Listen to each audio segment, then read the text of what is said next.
Hello, everyone, and welcome back to Gems with Genesis Amaris Kemp.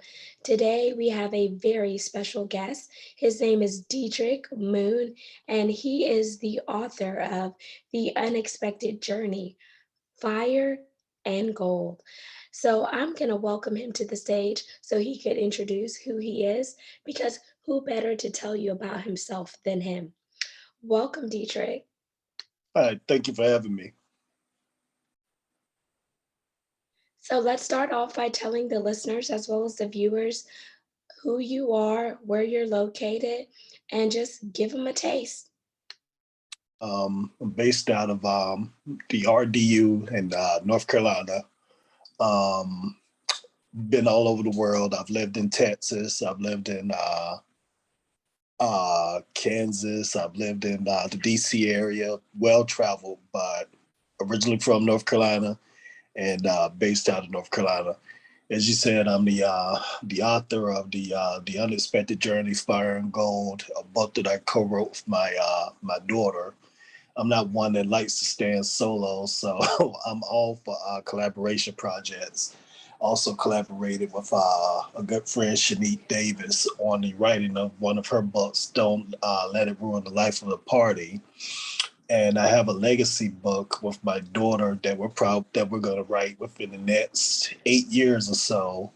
I'm not going to share the name of that book, but that will be my autobiography, or it'll rather be our autobiography, and that'll be our legacy project or whatever. And that'll probably end up being the last one that I write. But who knows? I do have another book that I'm working on called The Question, and that book is just filled with funny idiosyncrasies and scenarios and things of that nature. But I'm so silly, I cannot reach a stopping point on it. Every time I think I get to a stopping point, I think of something new. So that book is just never ending. And I asked my daughter, could I publish it under her company name? She said no. She said it was too silly. Uh, so yeah, I'm a blogger, a vlogger, and all of that stuff falls under my daughter's umbrella. She's the brainchild of the Rules of Big Boss LLC, and I'm the financier, the strategy person, and the silent co-owner. But yeah, it's her baby. I just carry it from time to time. That is amazing because you have a lot of things going on for you, Dietrich. But most importantly, you highlighted your daughter. So I want you to tell us, who is your daughter? What is she working on? Because that's incredible because I just hear you talk about her as well as you light up. So there's a powerful dynamic between that father-daughter duo there. My daughter is the better version of me, in a lot of ways.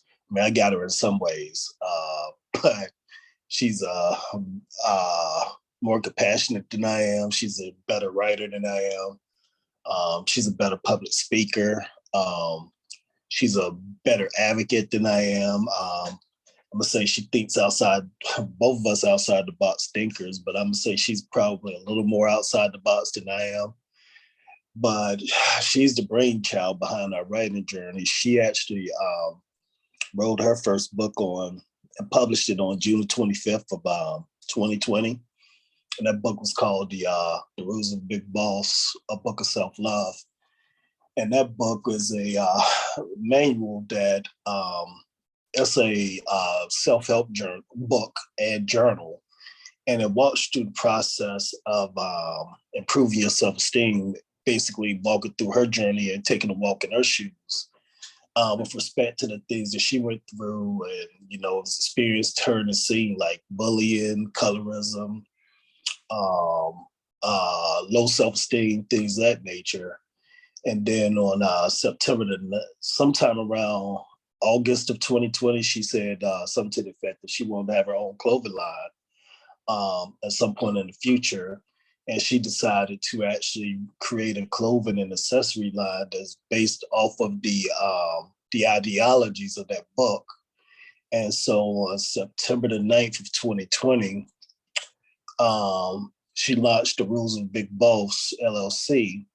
So all of her clothing and accessories fall under the umbrella of that company. And also the books that we've published since then also fall under the umbrella of that company too, as being our publisher. And then two, we recently gotten into consulting services where we're also helping other authors package their books together to get them out there into the commercial marketplace, and offering coaching services as well.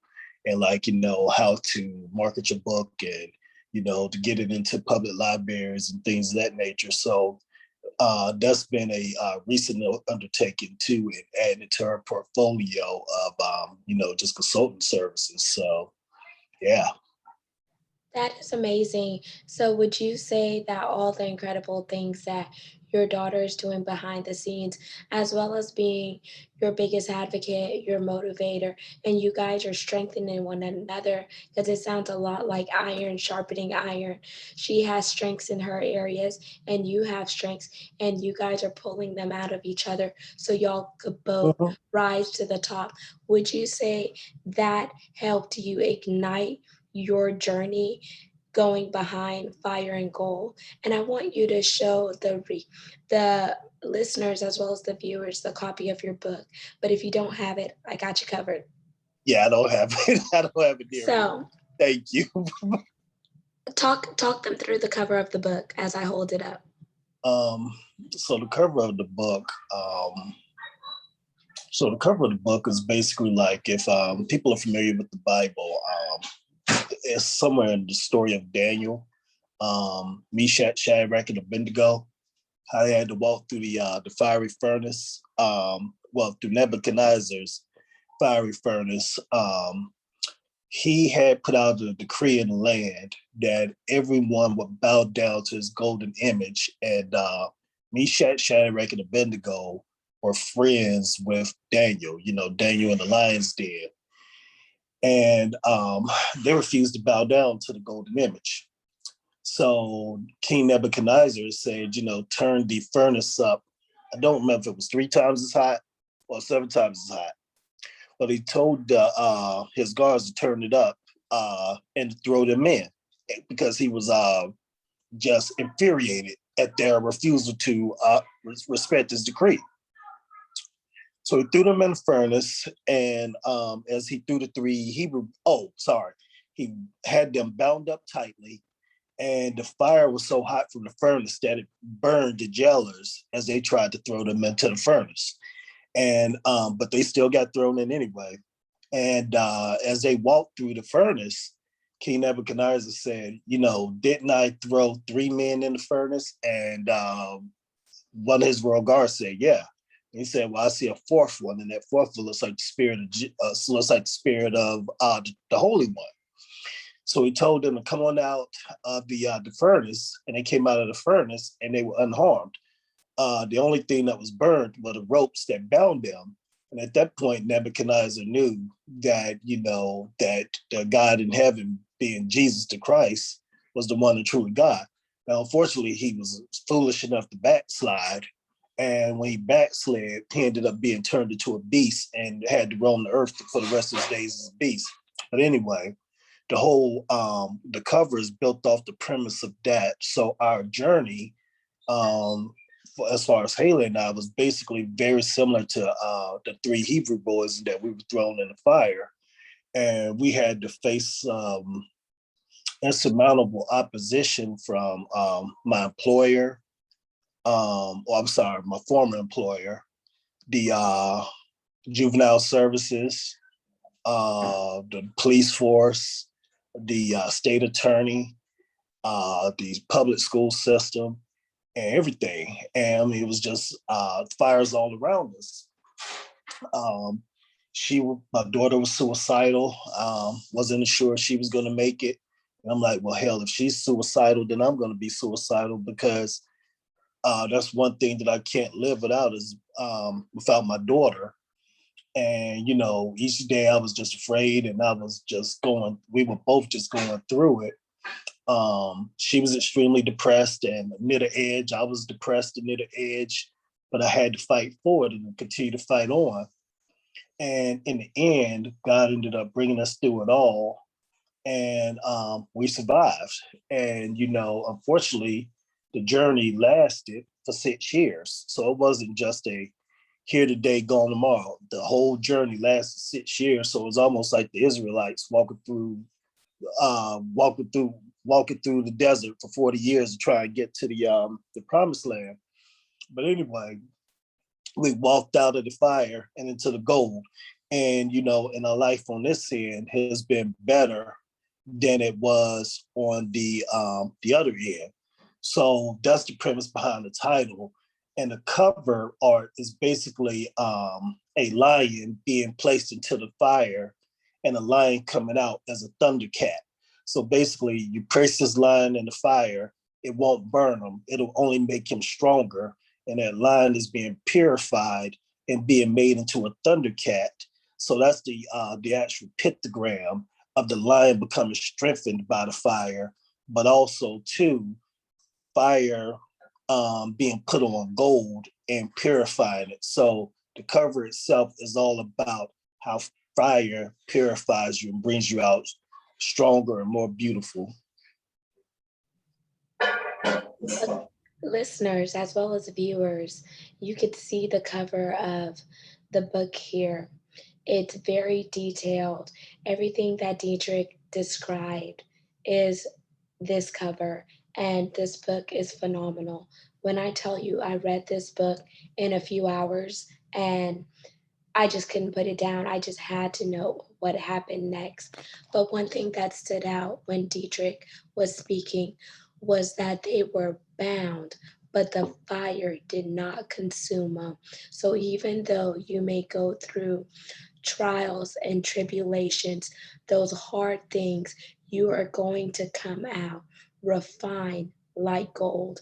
And if you hear his testimony, oh my gosh, it is amazing. Some people would not be able to take the amount of pressure that was weighed down on him, but God and but Dedrick for being obedient. So that's why I want to go behind the scenes of Fire and Gold, because I want to let you know, as listeners and viewers, that there is power in sharing your story. Nothing hard is ever permanent. So, Dedrick, I want you to drop some gems on the listeners and viewers and tell them what encouraged you to keep on fighting, because you weren't just fighting for you, but you were fighting for your daughter Haley and to ensure that no one else goes through what you all went through. Um, the biggest thing was, there's a saying that, what's it called? Well, with great power comes great responsibility. Um, and, I was blessed to be a dad. And there was a time where I didn't think that I would be able to be a dad because Haley was a high risk pregnancy.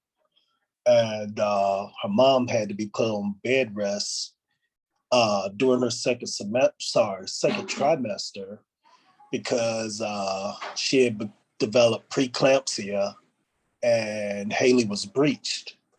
And she started dilating. And she was, I want to say, 6 centimeters. Um, so we were very afraid that we were going to lose her. And the doctor had to give her mother steroids to hurry up Haley's development because like we knew that she wouldn't be able to carry her to term. And I said, and I promised to God, in my quiet times on my knees begging for her to be born and for her to be okay, that if she was born, I would give it my all. And that, if he gave me this one gift, it was like, this is all I really want in life is I just want to be a dad. The heck with everything else. Just let me be a dad. I promise I will give it my all. And I will be better than what I've seen. I will be better than what anybody could believe that I would be. better than anything body expected me to be, or better than anything that I've known. Particularly with me not having a relationship with my natural dad or whatever. So, I had that in the back of my mind. It was a promise I made 13 years ago. And I wasn't just making that promise to God, I was making that promise to myself too. And I was making that promise to Haley that I would be, all that you need me to be.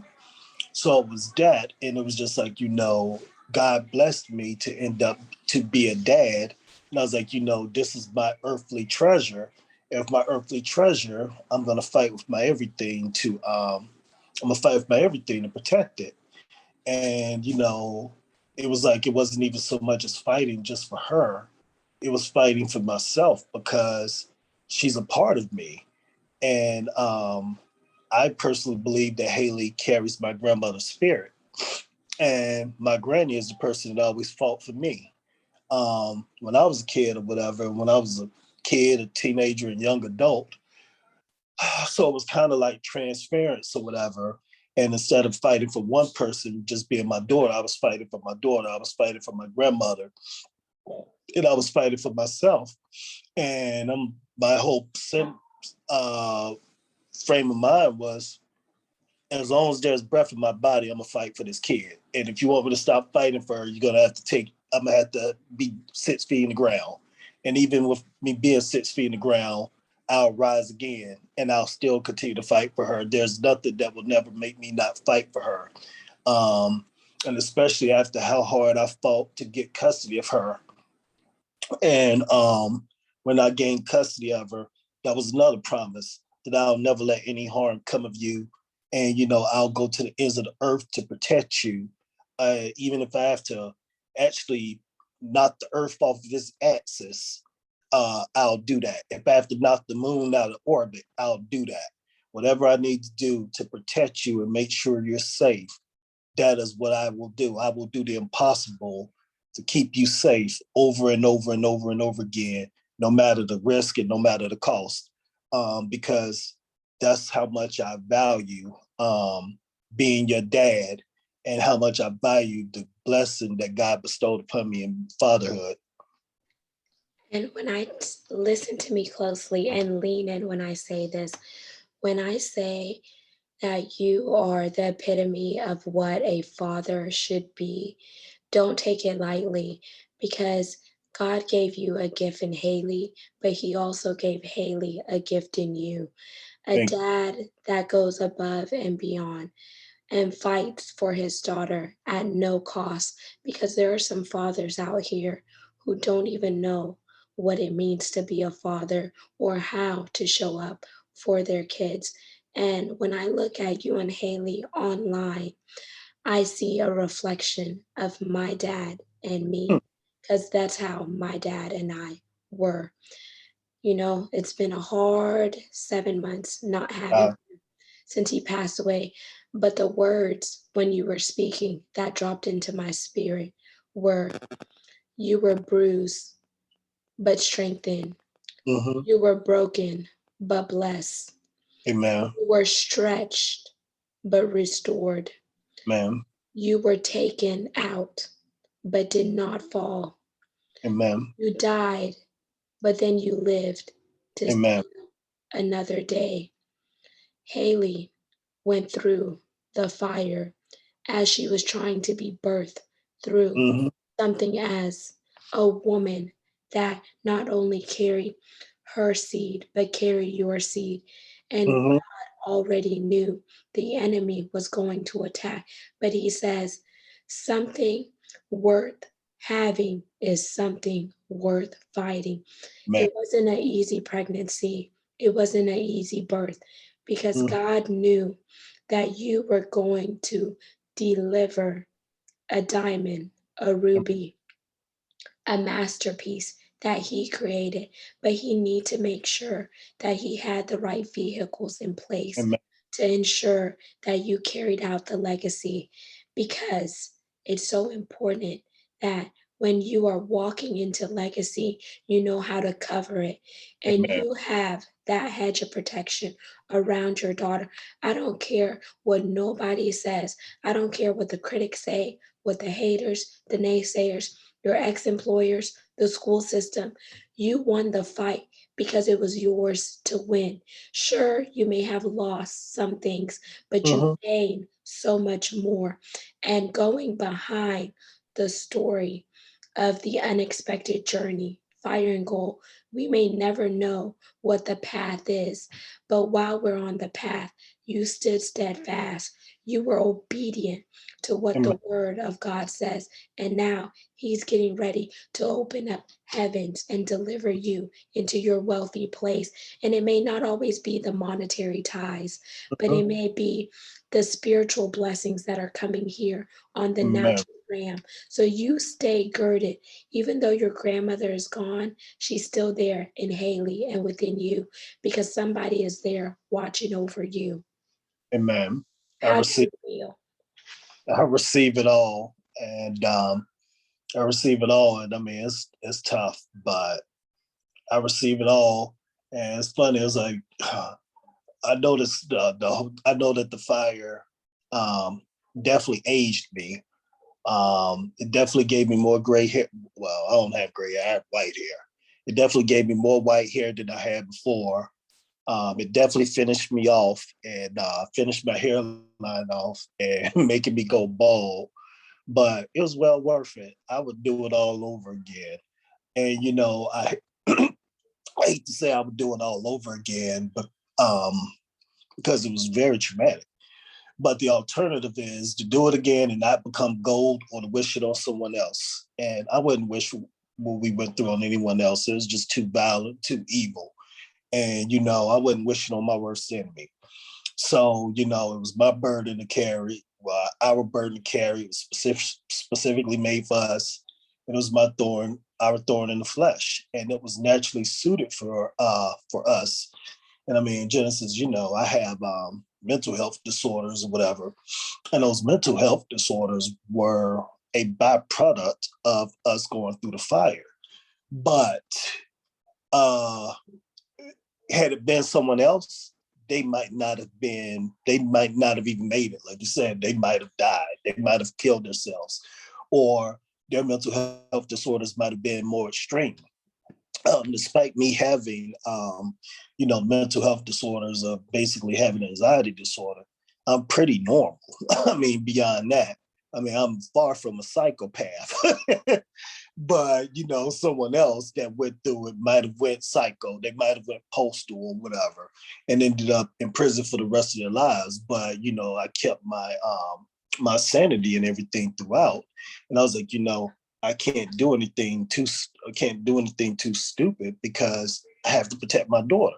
And if I do anything stupid, then what happens to her or where is she going to go if daddy is up in prison or something like that for, going up to the school system and acting a fool or going up to the police station and fighting the sheriff or whatever, because he didn't do his job in protecting my daughter. So I had to keep my cool. And I think that, under this extreme, actually, I'm pretty positive that, going through all that trauma and witnessing all that trauma and having to keep my cool throughout it is what contributed towards the trauma or whatever, which ultimately produced me having anxiety disorder. But, had I been able to let it out or had healthier outlets to, be able to let out my feelings and address my feelings or whatever, I might not have had it, but who knows? But what I do know is that, it was a chosen path that God made for both Haley and I. And, I counted all joy because, I didn't get burned. She didn't get burned. We both came out purified. And I have a mental fortitude now because of the experience that I definitely didn't have before we went down this arduous 6-year journey of pain and whatnot.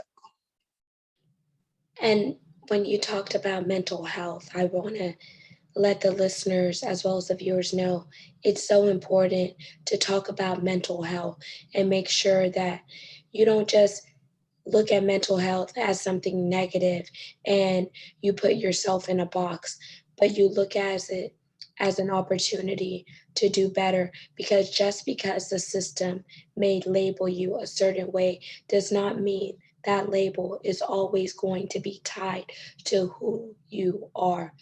Just because you went through certain things does not mean you're always going to face those mental health challenges. But as long as you are addressing the root cause of the issues, you will be refined in that area too. And you just have to let go of the chains, the yokes, the bondages, and etc. and tell people, yes, this was a result of the trials and tribulations that I went through. And this Mhm. is what I'm doing to address the problems. But I'm working on becoming a healthier person all around, holistic. And that starts with self care. That Man. starts with, taking care of you, because if you don't take care of you, who else will do it? And it's not just you who has skin in the game, Dietrich.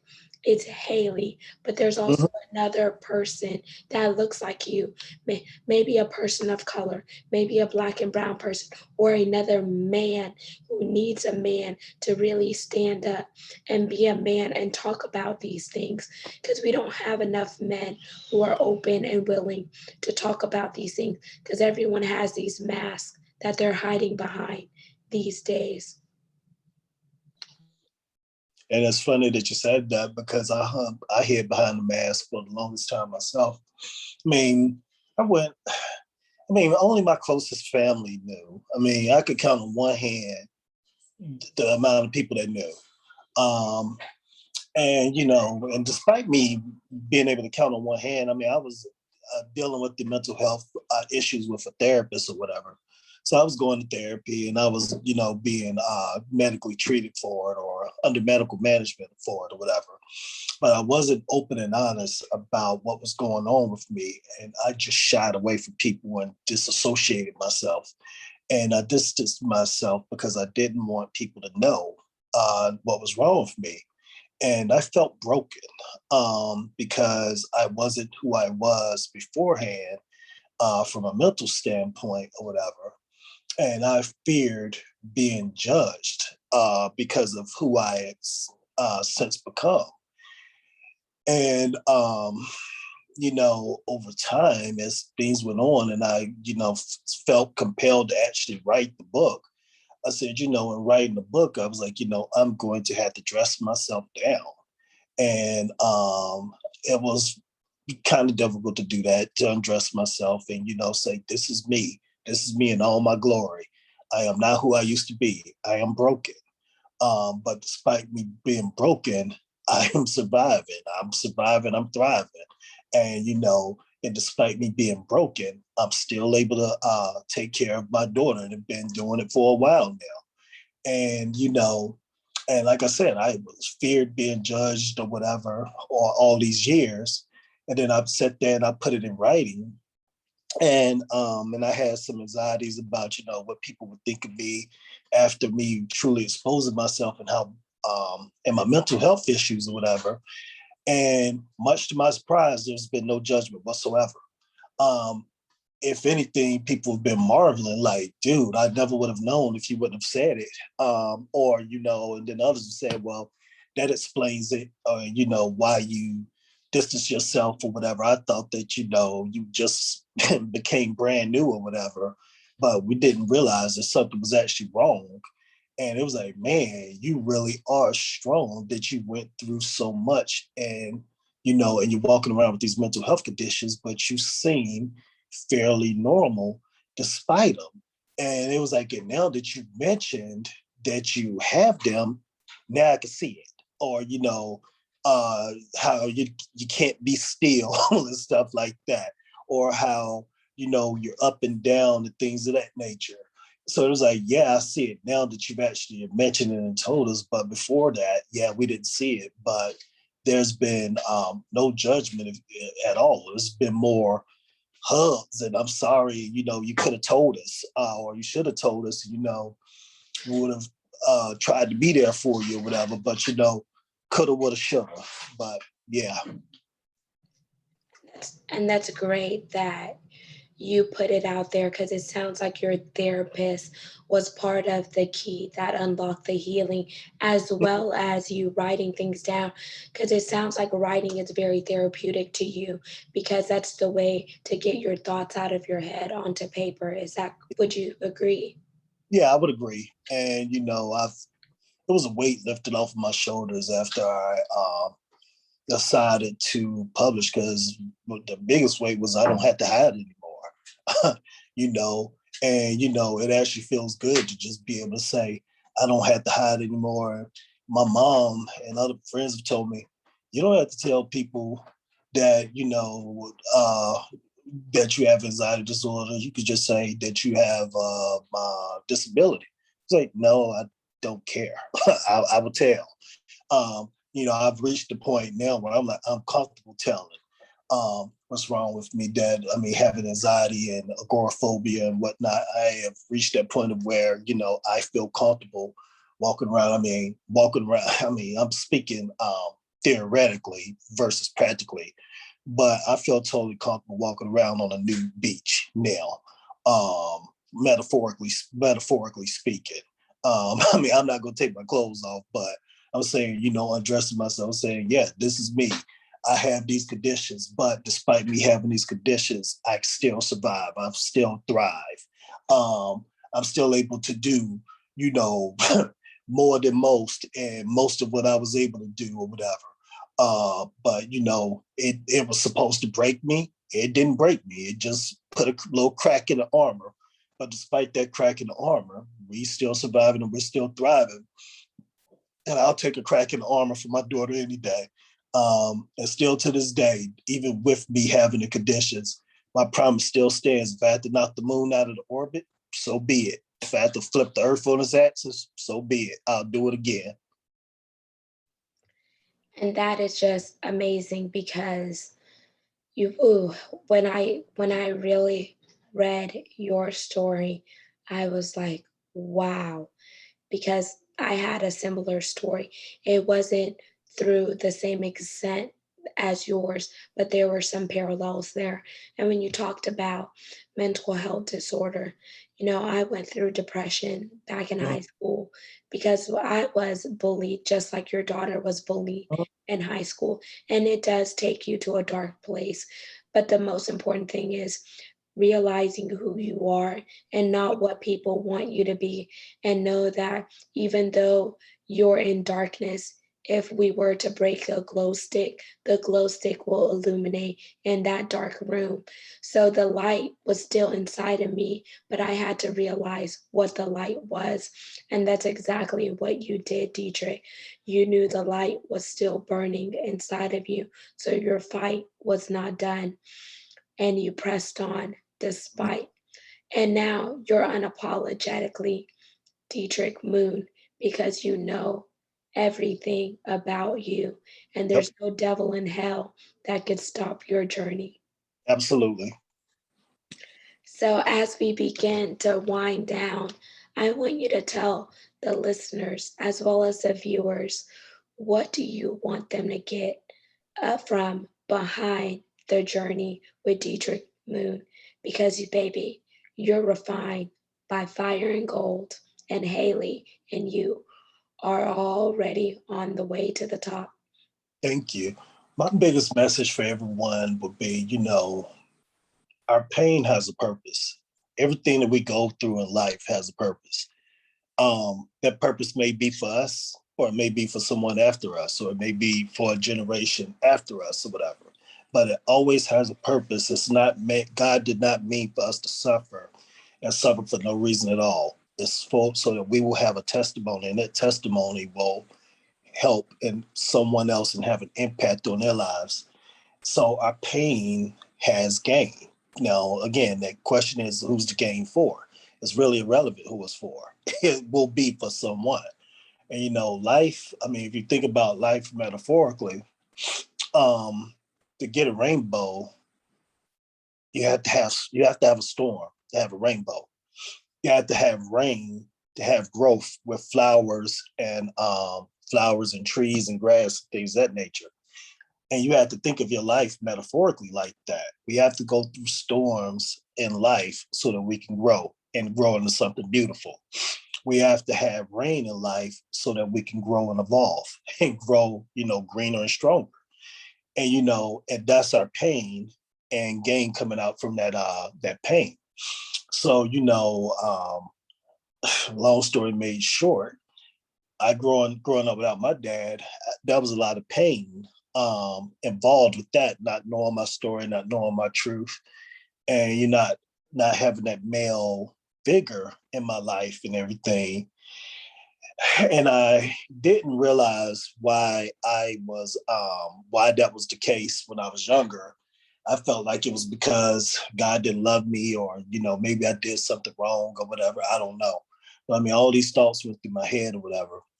But as I grew up, and I realized that the reason that I didn't have a dad in my life was because I was going to break a generational curse later on down the road, and that I was going to actually end up having to gain custody of my daughter.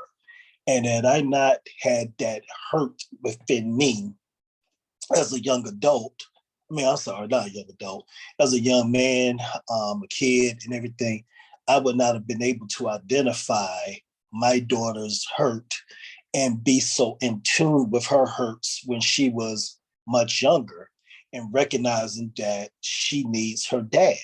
So my pain as a young adult, as a young adult adolescent, let me know, hey, it's going to all have gain, and they had a gain for my daughter. And saying, you won't have the same pain that I had. Your pain will be something different, but it'll be better because I can step in, and I will step in, and I will be the father that I didn't have in my life. And also too, crap. Oh, and then also, just sharing the stories of, what we went through in our impossible situation of, turmoil, and just a constant journey of turmoil, but us still being able to smile, us being able to come out of the whole situation or whatever. The whole purpose is, this is what we went through. It was really bad. It was horrible. But if we can make it through this and make it into something beautiful and have a rainbow on the end, so can you. Regardless of what your situation is, people can say, oh, but you don't understand. Our situation is different. Storm is a storm is a storm. The rain is rain is rain. All of us go through pain in life, but if you endure and you trust in God, there will be a gain. There will be a gain in the end, and that gain in the end will be a metaphorical rainbow. And again, it may not be a rainbow for you, but it'll be a rainbow for somebody else. The only problem is, I wish there was a pot of gold at the end of ours, but maybe that'll come sooner. Maybe that'll come one day. We ain't got there yet, but we're much better off today than we were 6 years ago, 7 years ago, 8 years ago. And when I say the 6, 7, 8 years ago, this was actually before everything started. So we are in a much better place. So I count it all joy, everything that we went through with respect to the fire. We needed it so that we could be purified. Ooh, mic drop, y'all. Mic drop. There's pain. The pain that you go through has a purpose tied to it. You are refined when you go through the fire. Don't stop. Keep fighting and running your race. And for all of you, Dedrick Moone is going to tell you how you can personally connect with him on his social medias, his email, and etc. Take it away, Dedrick. You can find me on Facebook, Twitter, and Instagram, dmoon78. But that's Moon with an E. The E is silent, so it's DMOONE 78. You can also find me on Clubhouse. It's just D Moon. Somebody actually jacked me and took the 78 from me. And I was like, man, that's been my number since I was born. How dare you? But I think they might have saw that. Oh, I was a little popular, so it's like, yeah, let's beat him to us and make him pay for us. Like, hey, yeah, I'm not gonna pay for that. So you can reach me, like I said, on those socials. People have been trying to get me on TikTok. I can't figure it out. I'm too old. Um, you can find me online too on, it's actually my daughter's website. It's www.thebookofselflove.com. But the quickest way to reach me is through Twitter or Instagram. I most you can sorry, Twitter, Instagram, and Clubhouse. I'm not that active on Facebook. I always end up getting notifications like a day or so late. But on Twitter and everything else, I will respond right away, pretty much as soon as I see it. But yeah, that's where you can find me. Go check him out, y'all. And he's not old, y'all. He's seasoned. And and you just heard my phenomenal guest, Dedrick Moone. He's the author of The Unexpected Journey, Fire and Gold. This is his book, so you could go grab it on Amazon and all the other brick and mortar bookstores. And until we chat next time, peace, love, and lots of blessings.